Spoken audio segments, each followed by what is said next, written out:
These 3 videos were built with the exact same purpose: to market my business, to get customers, and to get cash in the bank. One was £100, one was £1,000, and this one was £10,000. Now, at first glance, it makes complete sense to perceive the £10,000 video as the better one out of the mix. It's edited better, it looks more creative, it's visually pleasing. But actually, a great video isn't about that at all. It's about the goal, the message, and the delivery system that you use to create the piece of content. In this video, I'm going to explain why spending more money on making your content look better is not actually the best way forward. I'm also going to be breaking down with examples the purpose, the approach, and the results of each video. So when you're ready, let's dive in. To kick things off, here is the example from the £100 video. If you're currently posting videos on the internet and they're not getting the results that you want, this week I'm taking you behind the scenes of what it's like to be inside the content club. What was the last video you posted? How did it perform? That was one of the best co-workers that we've ever done. As the saying goes, the best camera is the one that you have with you. I see so many people get caught in the perfectionist trap where they want to make the quality of their content better before they even start filming it, rather than focusing on what's really important, which is the goal, the message, the strategy, the idea, and the way that you deliver the content. I've also just got my left here the breakdown of purpose, approach, results. I'm gonna go through them now. Purpose was to show that what I get up to in my video community. The approach was vlog style, off the cuff, raw, authentic, very long form, more to connect with people. And the results were 10,000 views, 100 plus likes, and it started good conversations with some people that have actually now joined my video community. Go and check it out, first line in the description. This video was very much a go with the flow approach. It was a general idea to capture what I created in my day, to then show that, to share what I get up to in a busy week of running the business. It's very much that Gary Vaynerchuk style of document, don't create. I find that sometimes planning ideas and scripting them and storyboarding them and really planning them out in a very specific way actually inhibits me from doing the thing. So if I can reduce the friction there and I can just document what I get up to and turn that into a story somehow, that would benefit me much better because I'm doing stuff rather than not doing stuff. I just find that doing more in that situation, planning more, scripting more, it just stops you from doing what you need to do and actually going to film the thing. So if you're the same, maybe start planning less and doing more. Moving on to the £1,000 video, this is the example. A lot of you watching this video right now will be sleeping on LinkedIn. I've got 35,000 people there. I've reached millions and millions of views. TikTok had the same thing. It introduced their creator fund, I think back in 2020, and it was a way to incentivize creators to create better content to keep more people sticky on the platform. Now there's a noticeable difference between the £100 and the £1,000 video.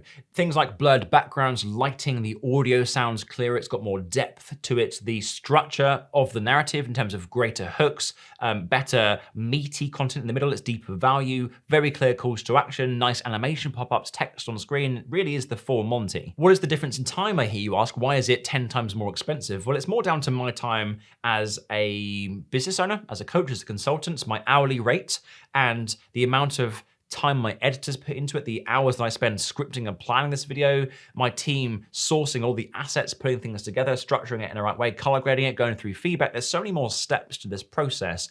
Overall, in terms of time, it's probably about £1,000 worth of time invested into creating this piece of content. Again, on the purpose, the approach, and the results side of things, the purpose was to help solve a very specific problem. Okay, so it's much more searchable, really trying to tap into the pains of my audience. The approach was talking head, educational video style, very specific value and tactics that people can actually implement into their own content. So I'm pretty much giving away what I know for free. The results were 60 views, a handful of likes, but 18 lead magnet downloads. Again, link will be in the description. Go and check it out if you fancy diving into my 35-minute free workshop. This type of content for me is an absolute no-brainer. It's a non-negotiable that I do every single week without fail. Regardless of how I feel emotionally or if I'm feeling under the weather, I still do the thing because I know that it's not necessarily there to generate leads, but it's there to convert people into the middle of the funnel stage where I can begin to nurture them with my emails, with my workshops, with my content. And again, going back to past videos, I always say that I think people need to spend about 7 to 10 hours consuming content from you before they make a purchasing decision. So if I can get them into this middle of the funnel stage and start to warm people up over time, that 7 hours will come around very quickly. And what I just say here is to not undervalue the videos that don't perform as well from a vanity metrics side, because sometimes it's the things that you can't see, the unquantifiable metrics, that are actually the most important ones. How you build trust. Do people who are lurking in the background and not actively participating in the content, liking it and feeling like it's a good fit for them? These are things that you can't tangibly track, you can't technically measure. It's more based on gut feeling and the conversations that you have, but they're really powerful ways to perceive whether or not something is or isn't working. And for the big one, here is the example of the £10,000 video.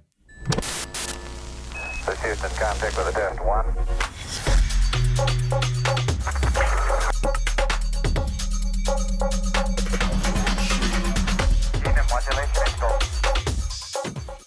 This video was a company asset that I built for my last production agency called Odyssey back in 2018 to 2024, and we used that to showcase legacy. We showcased our expertise, our credentials, our authority in the video space, the types of clients that we've worked with, our vibe, our energy. It was a company asset that was evergreen. I would genuinely say that this was world-class editing. We had animators, motion designers, we had some of the team get involved with it as well, actually creating specific graphics for things, sourcing all the footage, having to go and film the footage for that in the first place. There's a lot of moving parts, a lot of gears in the whole system that really made this work. Ultimately, this was to showcase our work. It was to share that we are one of the best at what we do. And for that reason, I think it works really well. Going back down to purpose, approach, results, the purpose was to present ourselves as a more premium and professional agency, which I think we did really well. The approach was a company show real big brand names as leverage in showing our work, which again, we did pretty well. The results, a few thousand views, which is great.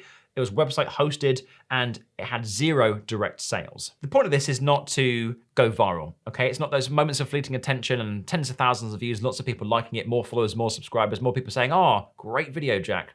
It's more for what I call brand equity, which is intrinsically tied to legacy. It's how you make people feel. It's the perception that you give off when people consume your content. What is it that people feel? What is that emotion that springs to mind? Is it, wow, this makes me happy. Wow, this is so exciting. Wow, I am so eager to work with these guys. We wanted to create an emotion here. The thing that I found with over a decade's worth of marketing experience here is that people forget what you do and they forget the things that you say, but they never, ever, ever forget how you made them feel. If you are marketing your own business and you're selling a product or service, tap into more emotionally resonant marketing as opposed to tangible stats, facts, and statistics to convince people to buy your stuff. Always lean into story, always lean into narrative. Steer the personal narrative from you as a founder. Tell the story of the business. Make people feel something. That is what makes people buy. I guess you could say that this £10,000 video was part of the ecosystem of the brand. It was never a standalone piece of content. It was there and designed to be part of this system and this funnel and this process that people will go through when they're considering on working with us. So whilst it didn't technically get leads, i.e., I've just seen your show reel, Jack, I want to work with you, it was part of the process. I think without that being a core cog in that system, I don't think we would have worked with the types of clients that we worked with. We worked with some pretty big legacy brands, household names. And I think that was in part due to the way that we positioned ourselves as premium and professional. These 3 videos are very different, but they all serve a purpose. The £100 video was there for awareness, a bit of fun, to tell my personal story and to build that level of rapport and trust and likability with the people who are engaging with my stuff. The £1,000 videos that I put out every single week are there to nurture, to warm up, to educate, to position myself as an authority and a credible thought leader or an expert in the video space. The £10,000 video was much more focused on brand and legacy and reputation equity, how I make people feel with my marketing and my brand and my business. But as for which one actually worked the hardest here, I would have to say the £1,000 one. I think the £1,000 video works the hardest. It's still personal enough where I can inject my personality. It's there for a greater purpose in terms of educating people around the problems that you have and the solutions that I can help you implement to overcome those problems. There is a much more tangible way that I can track these videos as well, based on retention, who's watching, how many views are they getting, are people starting the right conversations, are people mentioning it in the chats that I have with them. There's a really easy way to understand the data behind whether this type of content is actually working for the business, and so far, it really is. The likelihood is you will watch this video, go, oh, I'd like to learn how to make videos like Jack. You'll click the first link in the description, download my free 35-minute workshop, you'll become a lead, become nurtured over time, and eventually, in 3 to 6 months after you've consumed your 7 hours worth of content, you will join the community, which is why I don't hard sell, because I know that that will happen. And maybe so do you. What I'm doing with these £1,000 videos is tapping into demand. I'm not second guessing and putting a bit of guesswork here in terms of what I think people want to know. I'm having a chat with my members, hearing the problems that they have. I'm doing Google searches and having a look at the search results, the competitiveness of these search queries, these keywords, to understand what are people searching for? What are people's problems right now? What can I create from a solution focused perspective to help solve these problems for these people in a massive amount of pain. That builds up rapport over time. And once you've watched, I don't know, 50, 60 different videos like these, the chances are you've got your 7 hours of time and you're going to convert into a paying customer. That's how it goes. The beauty is, this is what I find really exciting, anybody can do this. Anybody can follow this approach to create content that is tapping into a demand of the pains and problems, dreams and desires, that's also a key point, of your ICP, your ideal customer persona. What do they want to find out? What do they want to watch? What are they actually engaging with? Anyone can do that. You've basically just got to research what people are searching for. You've got to take the conversations that you have in your day-to-day life and in your day job and go, right, what can I solve? Pretty basic stuff. But very few people do it because it takes time and it costs money. And what you'll also notice here is that the quality of the content is kind of irrelevant. It doesn't really matter whether you're filming on your phone or whether you're filming on a 10 grand camera like this. It doesn't really matter. It's about the value. It's about the complexity of the idea. It's about the strategy that you put in place to back up that the idea that you are creating is actually going to work harder for your business. A blurred background versus a not blurred background, some nice lighting and effects and great audio versus off-the-cuff iPhone mics and not very good lighting, they do not make a difference in terms of performance. I'm wholeheartedly putting that out there as fact. It doesn't make a difference. I've tried it probably thousands of times. From my experience, creating great videos that actually work for your business in terms of get results, spark conversations, get leads, and ultimately get cash in the bank comes down to 5 things, okay? Number 1, the problem. What are you actually solving? Number 2, the message. What are you trying to say? Number 3, the structure, the hooks, the pace, the calls to action at the end. How are you structuring your video? Number 4, the goal. What are you even creating your video for? What's the purpose behind it? What are you trying to achieve? And number 5, the delivery system. How are you actually packaging and creating this idea? Delivery system in the sense of that rather than a 20-minute talking head video, could you introduce different characters? Could you introduce someone in pain versus someone who's giving them the solution? And actually that juxtaposition of value is what creates a much more memorable viewing experience. Do you create a corporate video that's 3 minutes long, or do you go out and film a team away day with the same message? The delivery system's just slightly changed. I would argue that the £10,000 video is the worst out of the bunch, which is kind of insane to say. It's a lot of money to go, oh, it's the worst one. But it hasn't really got a message. There's no structure to it. It doesn't agitate an emotion. It doesn't make people feel something. It doesn't have a clear next step. It just shows what we did. The key thing right now is finding the balance with your content, right? It's a balance between, do I use my phone and blend into everybody else who's doing the same stuff? Or do I just take it a little bit more seriously? Do I invest a little bit of money? It doesn't have to be a lot, 500 quid, £1,000 to put into a camera and some kit and some lighting and just to up the level of my delivery system just that bit more than somebody else so that I have that competitive edge. From a performance perspective, that investment makes absolutely no difference. But from a perception perspective, how people perceive you, the value that you give optically, the feelings that you create, that does make a difference.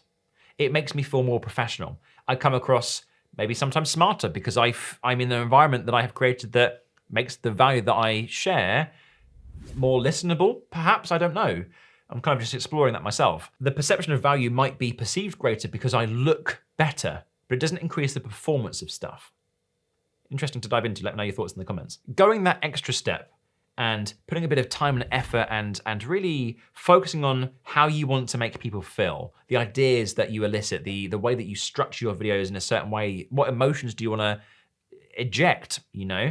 That's really crucial, and that will make a massive difference to how your videos work for your business commercially in terms of leads, conversations, cash in the bank. Trust me, again, I've done this for over a decade. I've done this for some of the biggest brands in the world. Now I do it and help people do it themselves. I know this works. You've just got to go and do it. That's the hard part. Hey, I'm Jack. I've worked with over 400 different brands. I've made videos for the last decade professionally, and my goal with my channel is to help you create better videos more confidently for free. 2 ways that you can do that. Watch this video right here. It will help you to become a better video creator. And check out the channel if you're not subscribed already. Go and check it out. Be part of the creator network that we're building, and I would love to have you here. So until then, have an amazing rest of your day. I shall see you in the next video. See you then.